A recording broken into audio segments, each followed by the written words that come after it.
முல்லைத்தீவு மாவட்ட விஸ்வமடு மேட்டுப்பட்டி தெரு கிராமத்தில் யானைகள் அட்டகாசம்.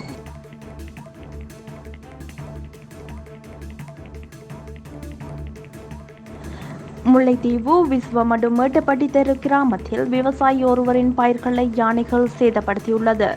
குறித்த சம்பவம் நேற்று நள்ளிரவு வேளை இடம்பெற்றுள்ளதாக தெரிவிக்கப்படுகின்றது. 3 யானைகள் தமது தோட்டத்தில் உட்புகுந்து அறுவடை செய்யும் தருவாயிலிருந்த வதகை பழங்கள் மற்றும் 100க்கும் மேற்பட்ட வாழை மரங்கள் என்பவற்றை சேதமாக்கியுள்ளதென குறித்த விவசாயி கவலை தெரிவித்துள்ளார். மேலும் குறித்த கிராமத்தில் நீண்ட காலமாக யானைகள் தமது வாழ்வாதாரங்களை அளித்து வருவதாகவும், யானை வேலிகள் போடப்படும் வேலைகள் பூர்த்தியாகாத நிலையில் உள்ளதாகவும் பிரதேச மக்கள் தெரிவிக்கின்றனர். சம்பந்தப்பட்ட அதிகாரிகள் விரைந்து தமது பிரச்சினைக்கு தீர்வு பெற்று தருமாறு விவசாயிகள் கேட்டுள்ளனர். விஸ்வமடு மேற்கு தொட்டியடி பகுதியில் மேட்டுக்குடி என்ற ஒரு இடத்துல நாங்கள் இப்போ ஒரு 15 வருஷமாக விவசாயம் செய்து வரோம். அதால் எங்களுக்கு இந்த யானை அழிவு பெரிய ஒரு மோசமாக இருக்கிறது.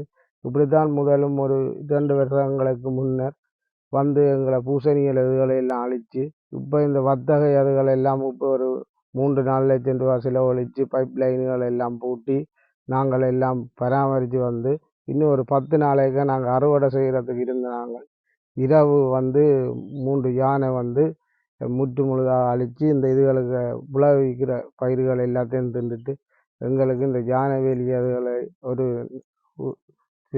போட்டு எல்லாம் குறையும் இதுவுமாக இருக்கின்றது. அதுகளை எல்லாத்தையும் இதுக்குரிய சம்மந்தப்பட்டவர்கள் எங்களுக்கு இதை செய்து தருமாறு கேட்டுக்கொள்ளும்.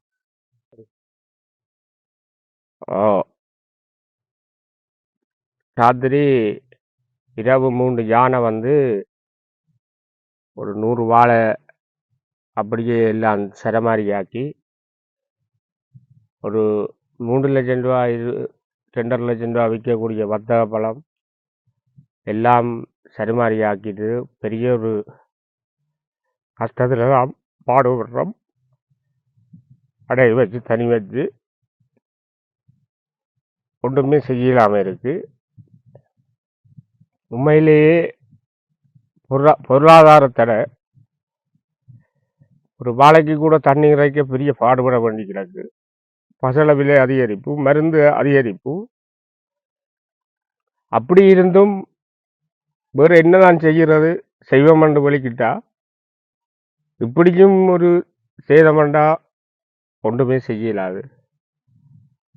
யாரும் கலைச்சி விடுற சாமான் இல்லை இது. ஆனால் இதுக்கு ஒரு நடவடிக்கை ஒன்று எடுத்து தருமாறு முல்லைத்தீவு மாவட்ட அதிகாரிகளை தாழ்மையுடன் கேட்டுக்கொள்வது.